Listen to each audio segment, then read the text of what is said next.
Having been rediscovered by his family, the young Trojan Prince Paris is introduced to a whole new way of life. Despite the ominous prophecy regarding him and the fall of Troy, his family welcomes him back with open arms.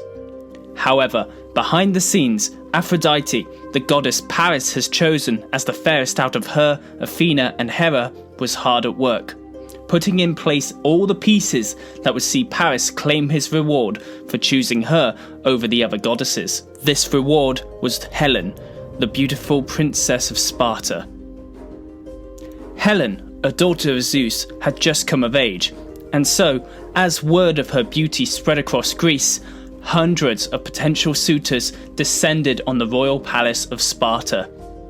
Slightly shocked by the sheer number of suitors for his daughter's hand in marriage, the king found himself in a potential political nightmare. If he chose one suitor over the other, what was to stop the other suitors from becoming offended and deciding the Spartan king had somehow dishonored them, resulting in a war? However, one of the suitors, the king of Ithaca, Odysseus, wasn't really all that keen on Helen, and had sort of gone along because everyone else had.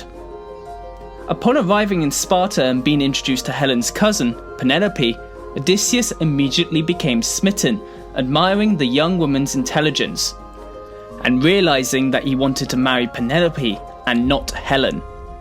However, the Spartan king was highly unlikely to give his permission to marry off his niece to a minor king such as himself. Odysseus would have to come up with one of his famous schemes to win Penelope's hand in marriage. Odysseus boldly walked up to the king and told him he had a solution to his predicament. But it had a cost.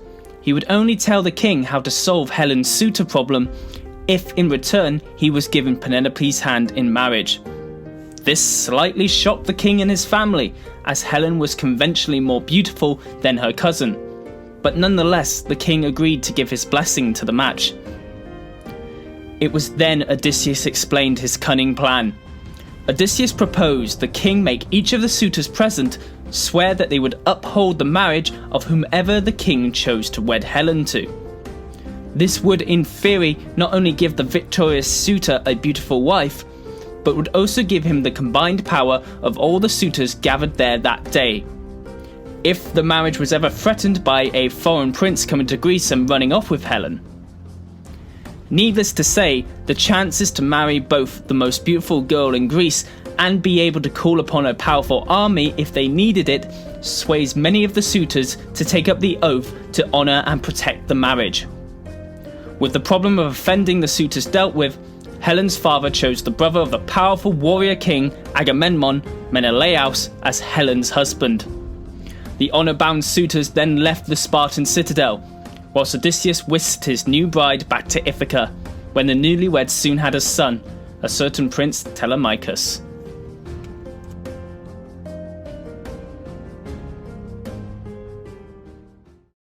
Thanks for watching and listening to our video. If you like the channel, consider subscribing to Ancient History Guy. Or, if you really like the channel, head on over to our Patreon feed. There, for as little as $1 a month, you can gain access to exclusive documentaries, behind-the-scenes footage, and videos before they're live on YouTube.